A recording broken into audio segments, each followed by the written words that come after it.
Have you ever asked yourself, why does the same pain keep repeating in my life, no matter how much I try to move on? Maybe you've tried to forget, to stay positive, or to suppress the memories, only to find yourself stuck in the same emotional loop. You're not alone, and more importantly, you're not broken. What if I told you that healing isn't about going back to who you were, but about becoming someone stronger than you've ever been? In this video, we'll walk through the hidden truths of emotional healing that most people never talk about. We'll explore how your unhealed wounds are silently shaping your relationships, your choices, and even your self-worth. You'll finally understand why positive thinking hasn't worked, why closure hasn't come, and why you still feel empty despite moving on. We'll uncover how emotional pain becomes part of your identity, and more importantly, how to break free from it. Stay with us until the end, because we'll share the single most powerful step that turns pain into purpose, scars into strength, and your story into something meaningful. If you're tired of pretending you're okay and ready to truly heal, this video could change your life. If you haven't subscribed to our channel yet, please click the subscribe button and ring the notification bell to stay updated on all our latest content. 1. You can't heal what you don't acknowledge. One of the deepest truths I've learned both in life and through countless stories of people struggling to move forward is this: you cannot heal what you refuse to acknowledge. Yet this is where most people unknowingly fall apart. The very first and most dangerous mistake we make on the path to healing is denying, minimizing, or completely ignoring our own pain. From a very young age, many of us were conditioned to believe that emotions, especially the difficult ones, are signs of weakness. We were told not to cry, to toughen up, to push through. We were applauded for being strong when we hid our tears, but no one ever explained the cost of carrying invisible wounds in silence. But the truth is, what we avoid, what we stuff down into the quiet corners of our soul, doesn't disappear, it festers. It grows roots in the dark, becoming part of our behavior, our fears, and our choices. Carl Jung called this hidden realm the shadow, that unseen, unacknowledged part of ourselves where we bury fear, rage, trauma, shame, heartbreak. We mistakenly think that by not looking at it, we're safe, that by burying it, we're in control. But the reality, what you ignore gains control over you. It starts dictating your life from behind the scenes. Have you ever felt like you overreact to simple things and don't understand why? Do you find yourself avoiding certain thoughts or memories because they're too painful to touch? Do you feel a persistent emptiness, a kind of ache in your chest that you can't trace to anything specific? Do your relationships follow the same painful pattern over and over again? These are not random issues. These are signs, emotional echoes from the parts of yourself you've tried to forget. When we don't face what hurts, it silently controls how we show up in the world. The way we love, the way we trust, the way we chase success or sabotage it, the way we talk to ourselves late at night. I say this from the heart. The bravest thing you can do is look inward. It's not easy. It will shake you. It may even bring you to your knees. But this is where healing begins. Not in avoiding your pain, but in meeting it face to face. Carl Jung once said, "Until the unconscious becomes conscious, it will direct your life, and you will call it fate." That quote has always struck a deep chord in me, because it means that if we don't bring awareness to our wounds, we'll keep living the same pain in different costumes, over and over again, believing it's just bad luck or unfortunate fate. So how do we begin to acknowledge what's broken? A powerful, simple practice is this: write without filters. Sit with yourself. No distractions. No masks. Take a piece of paper and ask, what moments from my past still bring tears to my eyes or tighten my chest? What painful patterns do I keep repeating in my life? What emotions do I run from anger, sadness, grief, shame? Be honest. Be raw. Because healing doesn't begin the moment you get over it. It begins the moment you finally face it. And yes, it's scary. Our brain naturally avoids suffering. We distract ourselves with busyness, drown our feelings in social media, food, relationships, or work. We blame others because it's easier than looking in the mirror. But let's be honest, nothing changes if you don't face it. Nothing gets better if you keep running. Most people don't suffer because of what happened to them. They suffer because they've never processed what they felt when it happened. They're stuck in an unfinished emotional story, looping it subconsciously, reliving the same scenes again and again. But there's freedom in sight. When you finally say, yes, that hurt me. Yes, I carry this scar. You take the first step toward peace. The moment you recognize and accept your wound is the moment you begin to reclaim your power. Here's the bottom line. You cannot fix what you refuse to see. You cannot transform what you won't admit is still hurting you. The pain you're carrying isn't here to destroy you. It's here to guide you, to shape you, to show you the parts of yourself that need care, not shame. In the next point, we'll explore something even more powerful: how pain, when faced and embraced, can become your greatest ally for growth. It's not your enemy. It's your fire. Let's keep going. Your healing is just beginning. 2. Pain doesn't disappear. It transforms. We've all heard the saying, time heals all wounds. But I want to gently and firmly challenge that belief. Because if time alone healed, wouldn't we all be healed by now? Wouldn't those scars stop aching every time a memory resurfaces? Wouldn't the pain fade just because the calendar flipped another year? But the truth is far more complex and far more human. Time doesn't heal. Time hides. All time really does is cover the wound with layers of distraction, layers of survival, layers of pretending. But underneath, the hurt still breathes. It waits quietly, sometimes for years, until something, a song, a scent, a conversation pulls back the veil and brings the pain roaring back. And it does. Every time. Carl Jung understood this better than anyone. He didn't romanticize pain or pretend it could vanish with enough distance. He taught that pain doesn't disappear, it transforms. It becomes whatever you allow it to become. It's not the pain itself that breaks you. It's the avoidance, the suppression, the refusal to face it that gives it power. Let's be honest. If we don't consciously work through our pain, it doesn't go away, it shapeshifts. It turns into bitterness that poisons our relationships. It becomes fear that limits our dreams. It morphs into emotional numbness or quiet rage that eats us from the inside. And worst of all, it becomes patterns we repeat unconsciously again and again without even realizing we're doing it. But here's where everything can shift. If you choose to face it, if you sit with the pain, walk through it, ask it what it wants to teach you, then something extraordinary happens. That same pain becomes your fuel. It becomes wisdom. It becomes inner strength. It becomes the fire that forges a version of you that's unshakable, that's real, that's beautifully scarred but never broken. Because pain is energy, and energy must move. You can let it break you, or you can let it build you. You can let it consume you, or you can direct it toward growth, toward empathy, toward purpose. Picture pain like fire. Uncontrolled, it will burn your house down, leave ashes where your joy once lived. But fire, when harnessed, can warm you, cook your food, forge steel. It's not about the fire, it's about how you use it. Think of two people. Both experienced betrayal from someone they trusted deeply. One retreats inward, becoming closed off, suspicious of love, hardened. The other feels the same pain, but chooses to grow from it.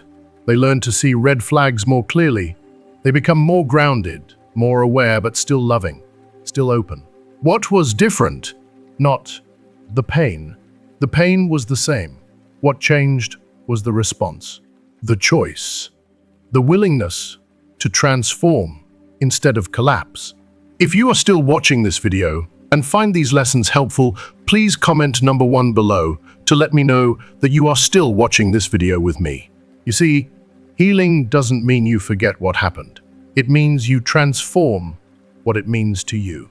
You stop letting it define you and start letting it refine you. You are not weak because you hurt.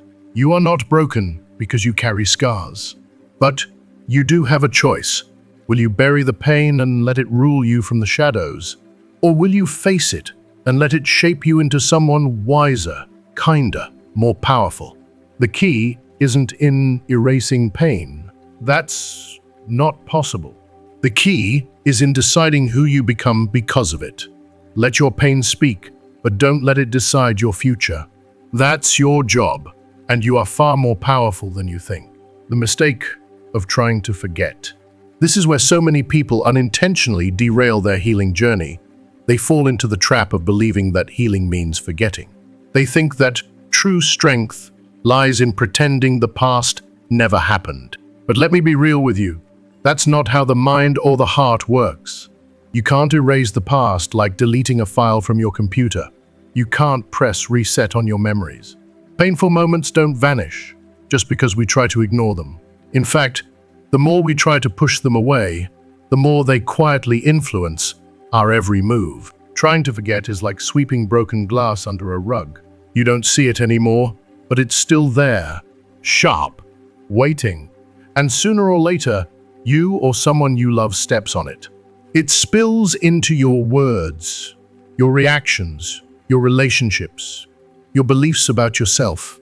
That buried pain has a way of finding its way back into your life when you least expect it. The real issue isn't the memory itself, it's the meaning you attach to it. If every time you revisit your past, it floods you with shame, bitterness, or self-hatred, then your wound is still wide open. It hasn't healed. It's been silenced. But silence isn't healing. It's just a mask. However, when you shift your perspective, when you start to see that painful experience not as the thing that destroyed you, but as the thing that shaped you, something beautiful happens. You begin to reclaim your power. You begin to see that life didn't just take something from you. It also gave you something in return: awareness, resilience, empathy, boundaries, purpose. The fire didn't just burn you, it forged you. Exercise: how to transform your pain into growth. If you want to stop running from your past and finally turn your pain into power, try this. Grab a notebook. Find a quiet space. This moment is just for you. Write your deepest wound. Don't filter yourself. Let the truth pour out. What still haunts you? What moment, what person, what experience still brings tears to your eyes or tightness in your chest? Acknowledge how it has shaped you. Trace the lines. Has it made you guarded, anxious, overly independent? Do you see it showing up in how you love, how you work, how you view yourself? Look for the hidden lesson. Carl Jung said, "In our shadow lies the gold. There is wisdom buried in your suffering." What strength did you develop? What wisdom did you gain? What would the you before that wound never understand? Rewrite the story. This time, not as a victim, but as a survivor, a warrior, a soul who grew because of what they endured. Turn your wound into a chapter of transformation, not defeat. Use your pain for something meaningful. Share what you've learned. Help someone else. Build something with your story that wouldn't exist without it. Pain is a powerful teacher when you stop being afraid to listen. The power of accepting pain as part of the process. Here's a truth that's hard for many to accept. Healing doesn't mean the pain disappears, and it certainly doesn't mean you'll never feel it again. Healing means the pain no longer controls you. It no longer speaks louder than your dreams. It no longer dictates your worth. You'll still have days when your chest feels heavy, moments when memories resurface, but the difference is you won't crumble. You'll breathe through it. You'll remember what you've learned. You'll remind yourself that you are no longer that version of you who was helpless and hurting. Healing is not a destination. It's not a trophy you win or a perfect day when everything feels fine. Healing is a road, and like any journey, it's filled with both smooth paths and rocky climbs. Some days, you'll feel like you're soaring clear, light, empowered. Other days, it might feel like you've taken 10 steps backward. That's normal. That's human. That's healing. Don't judge yourself by the setbacks. Honor your progress by your courage to keep going. If you ever feel discouraged, remember this: progress is not linear, but every step forward counts. The most important thing is that you keep choosing yourself again and again. In the next point, we're going to explore something that will likely hit close to home: how the wounds you haven't healed often show up in your relationships without you even realizing it. They echo in the way you love, the way you trust, and the way you expect to be treated. It's a powerful truth, and it might just shift how you see the people around you and how you see yourself. Let's keep going. You're not broken, you're becoming. 3. Your emotional wound reflects in your relationships. Emotional wounds don't live in old photographs or dusty corners of the past. They don't stay neatly tucked away in a chapter that's closed. No, they live inside of us, here and now, breathing, pulsing, whispering through every word we speak, every person we let in, and every wall we build. They show up when someone gets too close. They speak when you flinch at affection. They scream when you silently beg for love, yet push it away at the same time. And the tragedy, most of us don't even realize it. Carl Jung once said, "What isn't made conscious manifests in our life as fate." In simpler terms, what you don't heal, you repeat. Not by choice, but by default. It becomes your emotional operating system. Take a long, honest look at your relationships. How do you give love? How do you receive it? How do you respond to rejection, silence, criticism, or even simple kindness? You may think these behaviors are just how you are, but so often they're not your personality. They're your pain in disguise. Because if you haven't healed, you're not loving freely. You're loving through a filter of fear. If you were abandoned, once especially as a child, you might now live in a silent panic, waiting for people to leave. That fear becomes your lens. Maybe you cling to people, desperate to hold on. Or maybe you do the opposite, keep people at arm's length to avoid the risk altogether. You might crave constant reassurance, not because someone has failed you, but because deep down, you don't believe anyone would stay unless they have a reason. That's not love. That's fear pretending to be need. That's your wound, not your heart doing the talking. Childhood wounds become adult patterns. Jung spoke of the inner child, not the innocent, playful version, but the wounded child that still lives inside each of us. That child who felt invisible, or not good enough, or unloved unless they were perfect. That child didn't disappear. They grew up into an adult who feels unseen in their relationships, who panics at criticism, who believes they have to perform for love. If you were emotionally neglected, you might now overextend yourself in love trying to be needed, so you won't be forgotten. If love was conditional in your home, you may still feel like you have to earn your place in someone's heart. These wounds aren't locked in the past. They bleed into your present, into your expectations, your emotional reactions, your choices. Why does it always end the same way? How many times have you said it? Why do I always end up with people who hurt me? Why do I attract the same type of person over and over again? Why do I give so much and get so little back? It's not a coincidence. You don't attract what you want. You attract what you believe you deserve. If deep down you feel unworthy, that belief becomes your emotional magnet. You'll unconsciously gravitate toward people who confirm it, not because you want pain, but because it feels familiar. That's what you've been trained to understand as love. It's the only emotional language you've known. Self-sabotage, when healing feels unfamiliar. Here's another painful truth. Sometimes we say we want something healthy: love, deep connection, emotional safety. But when it shows up, we feel uncomfortable, uneasy, bored even. Why? Because it doesn't match our inner programming. Healthy love doesn't activate your wounds. It doesn't feel like chaos. It doesn't feed your fear of abandonment, your distrust, your need to prove yourself. And without those feelings, you don't know who you are. Jung called this the shadow, the part of us we repress, hide, deny. But the shadow has power. If we don't face it, it controls us. That's why so many people sabotage the very thing they say they want, because real healing feels scarier than staying broken.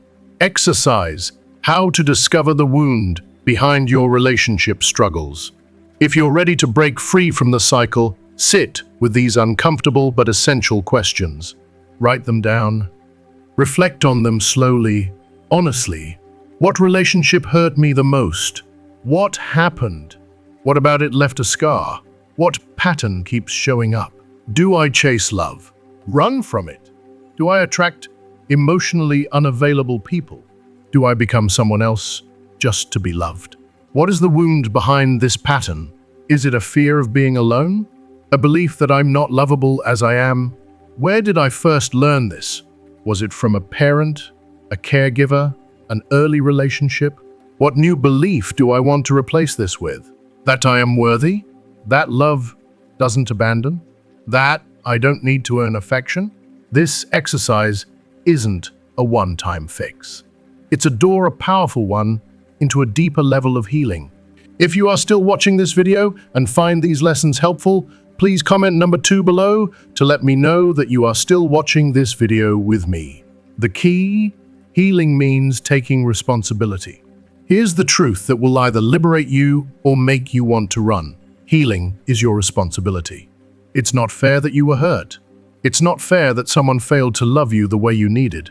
But healing doesn't begin when they apologize. It begins when you decide to change the story. You can keep blaming others and reliving the same heartbreak, or you can step into your power and write a new ending. Yes, maybe you were abandoned. Maybe you were betrayed. Maybe no one ever truly saw you. But you are no longer powerless. You are no longer the child who couldn't protect themselves. You are no longer the person who needs to be broken to be loved. You get to choose now. 4. True healing begins when you stop blaming and take control. There's a hard truth one that most people don't want to face, but it's the gateway to real transformation. As long as you keep blaming others for your pain, you will remain a prisoner of it. It's understandable why we do it. Blaming feels like relief. It lets us point the finger outward instead of inward. It gives us something or someone to hold responsible for the ache in our chest, the patterns in our relationships, the disappointments we can't seem to outrun.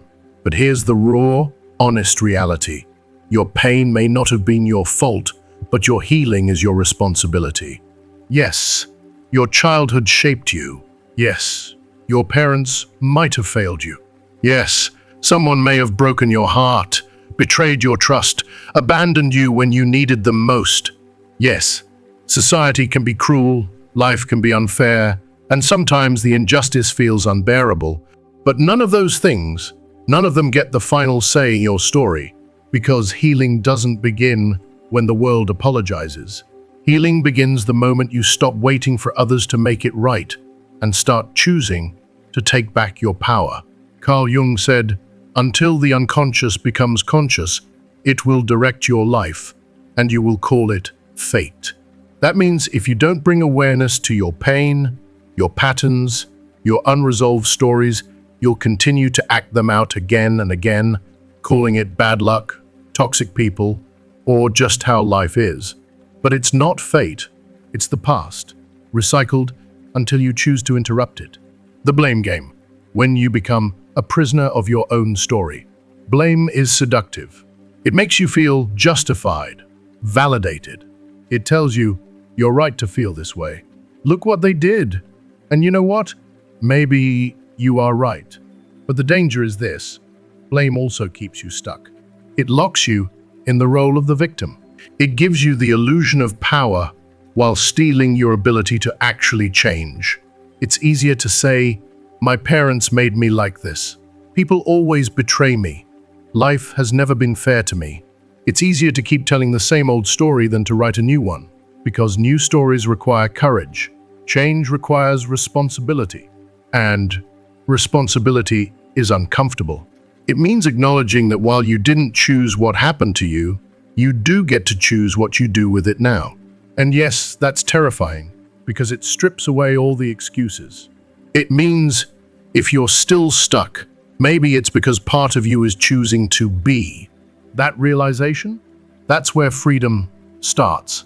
The trap of waiting for justice. Many people don't realize they're holding their healing hostage.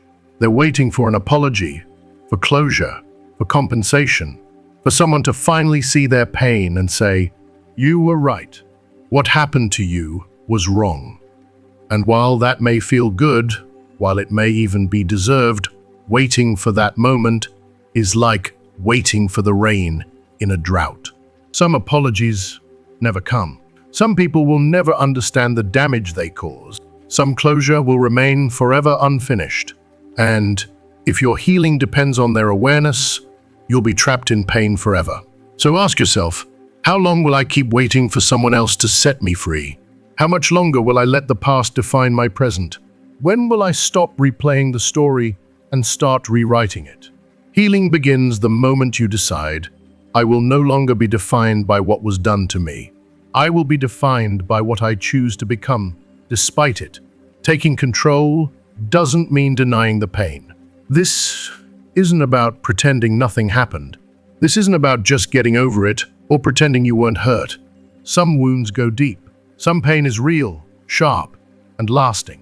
And honoring that truth is part of healing. But there's a profound difference between acknowledging your pain and being ruled by it. When you continually relive the betrayal, the rejection, the trauma, you don't just remember it, you re-feel it. And by doing so, you give power back to the people or events that hurt you.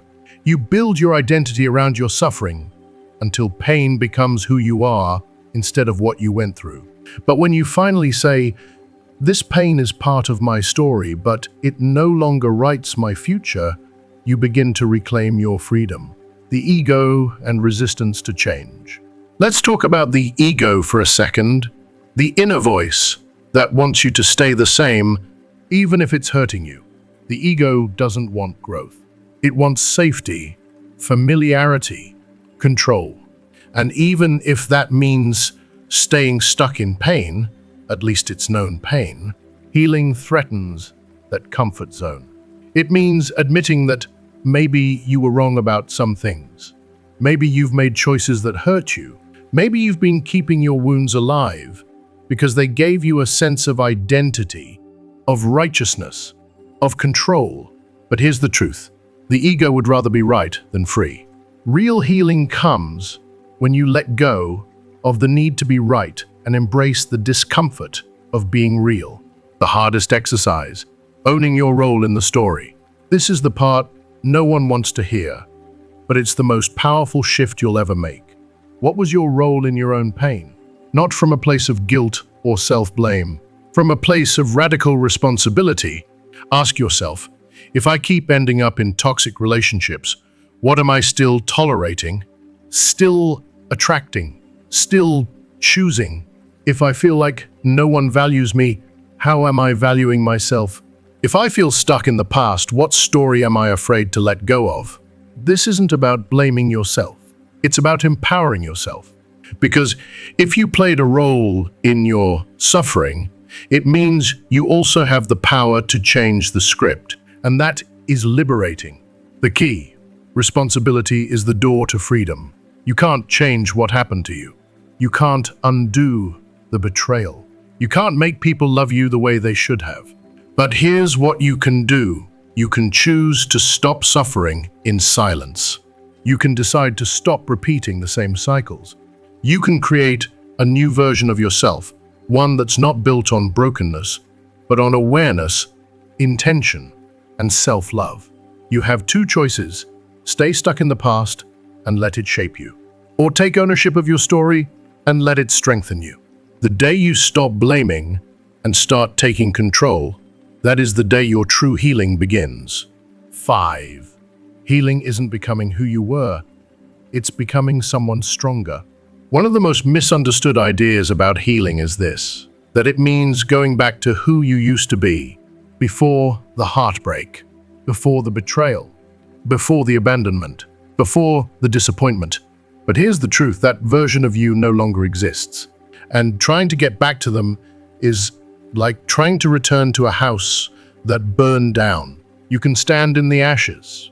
You can grieve what was lost, but you can't live there anymore. Healing is not about restoration. It's not about pretending nothing ever happened. It's not about reclaiming your innocence or resurrecting the parts of you that pain destroyed. Healing is transformation. It's about rising from the wreckage wiser, stronger, deeper. It's about carrying the lessons forward, not the weight. It's about building someone new from everything you've lived through. Carl Jung said, "There is no awakening of consciousness without pain." And I believe that to the core of my being, every scar, every tear, every sleepless night, they are the cracks where your new self begins to form. But only if you let the process change you. If you are still watching this video and find these lessons helpful, please comment number 3 below to let me know that you are still watching this video with me. Resistance to change. When pain becomes your identity. Here's the uncomfortable truth. Some people don't really want to heal. And before you judge them, look closer. Sometimes we are those people. Because for some, pain has become part of their identity. They are the one who was betrayed, the one who always gets left, the one who grew up in a broken home, the one who never gets chosen. And even though they say they want healing, deep down, they're terrified. Because if they let go of that pain, who will they be without it? Pain, as destructive as it is familiar. And the ego always prefers the familiar. It would rather stay in the known discomfort than step into the uncertainty of a new identity. But healing means letting go of that old story.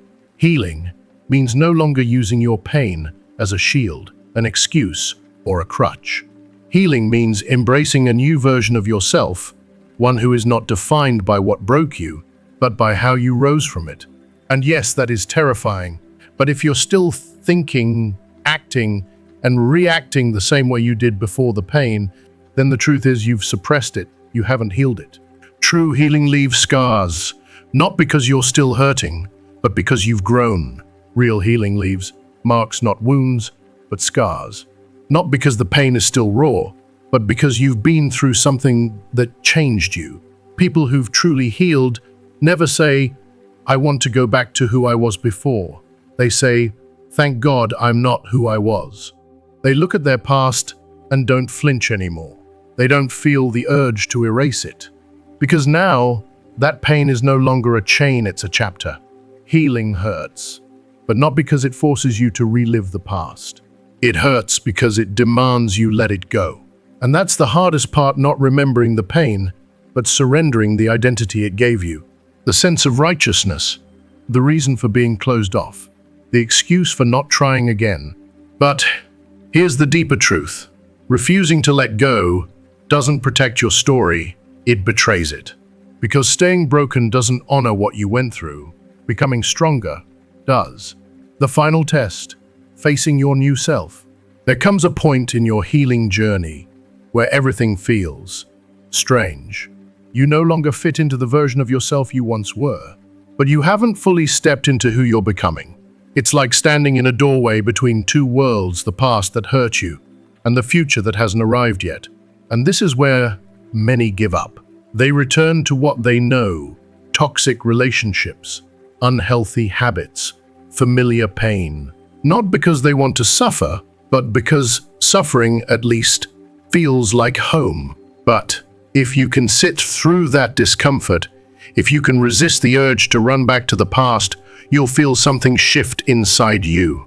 One day, you'll realize that the person who once broke you no longer has power over you. The situation that once haunted you now feels like something that happened to someone else. The memory that used to make you cry now brings a quiet strength, because healing doesn't erase your story. It just puts it in its rightful place behind you. The true indicator of healing, your new perspective. So how do you know when you've truly healed? It's not about never feeling pain again. It's about what you do with that pain when it shows up. You no longer seek revenge or justice, not because what happened was okay, but because your peace means more than getting even. You stop saying, "I'm a broken person," and start saying, "I'm a person who has overcome." You make different choices. You break the patterns. You stop running in circles and start walking forward. You find peace in the unknown. You stop obsessing over what could have been and start focusing on what can still be. Healing doesn't mean forgetting. It doesn't mean pretending it didn't hurt. Healing means you've become someone so grounded, so aware, so deeply connected to your truth that nothing from your past can define you anymore. You don't go back to who you were. You grow into someone your past never imagined you could be. And that is the beauty of healing. The final question, what will you do with your story? This is the moment where so many people stumble, not because they haven't healed, but because they don't know what to do with the healing. They reach the end of their pain, but not the beginning of their purpose. This is where the real work begins. So now, ask yourself the question that will define the rest of your journey. What will you do with your story? Because healing isn't just about feeling better. It's not just about making the pain go away. It's about what you choose to build with everything you've lived through. Carl Jung once said that true transformation happens when you take your pain and give it a purpose. When you stop asking, "Why did this happen to me?" and start asking, "What can I do with this now?" Some people turn their pain into art music, writing, dance, painting, breathing beauty into the places that once only held silence. Others use their pain to help sharing their story, holding space for someone else, turning their own scars into maps for others who are still lost. And some quietly take all their broken pieces and build a life so full of meaning, so full of love, peace, and truth that no one could ever guess what they've been through. But here's the secret. You don't have to do something big. You just have to do something brave. Pain is energy, and you get to choose what it becomes. Pain is powerful. It's raw, pure energy. And like all energy, it must move somewhere. It will either move through you and create something new, or it will turn inward and begin to destroy you from the inside. You get to decide. Will your pain be the reason you give up, or the reason you rise? Will you use it to justify staying bitter and small, or to stretch yourself into something wider, deeper, and more compassionate than you've ever been? The truth is, what tried to break you failed. You're still here. You're breathing. You're reading this. And that means you have a choice. You can go back to who you were before, or you can become someone who never would have existed without the pain, not despite the hurt, but because of it. If you are still watching this video and find these lessons helpful, please comment number 4 below to let me know that you are still watching this video with me. Healing is the ultimate act of rebellion. In a world that expected you to stay broken, healing is your defiance. Healing is choosing softness. When life taught you to harden, healing is choosing to love again, even after being betrayed. Healing is showing up fully, without apology, after being told you were too much or not enough. Healing is not forgetting what happened. It's becoming someone who holds that memory, that experience, without letting it hold you. Every wound you've carried had a message. Every scar has made you stronger. Every shadow you've walked through has shaped your light. You are no longer the person who suffered, you are the one who survived. And more than that, you are the one who chose to grow. Pain doesn't define you. What you do with it does. Your pain is a chapter, not the ending. It's a storm, not your identity. And now, as you stand at this threshold with all your wisdom, all your scars, all your power, you get to write the next part. So, what will it be? Will you let the story you were given dictate your future? Or will you become the author of something new? Because the truth is, you are not the brokenness you came from. You are the strength that rose in the middle of it. And if no one told you this yet, you are the purpose your pain was waiting for. Now go. Live it. Tell your story. Build something beautiful.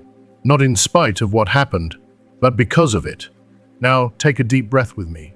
You've made it to the end of this journey, not just through a video, but through truths most people spend their whole lives avoiding. And that means something. It means you're ready to stop surviving and start healing. So let me ask you this from the heart. What have you learned about yourself today? What truth hit you the hardest?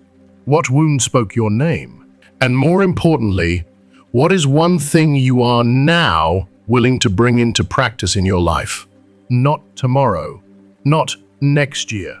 Now, I want you to pause, reflect, and then drop a comment below with the one lesson that stood out to you the most. Whether it's taking responsibility, rewriting your story, or finally letting go of the pain that's been holding you back, write it down. Let it be real. Let it be seen. Because healing doesn't happen in silence. It happens in community. It happens when you dare to speak truth, even in the comments section of a video. And if you're still with me right now, you've proven that you're stronger than your past. You're not broken. You're becoming. And I am so proud of the version of you that's rising. So here's your next step. If you like this video, please leave your comment below. And don't forget to like, share, and subscribe to our YouTube channel. Because this space is more than a place for words. It's a place for healing, for growth, and for becoming someone your pain never thought you'd have the courage to become. You are the purpose your pain was waiting for. Now go. Live it, speak it, and become it. We'll see you in the next video.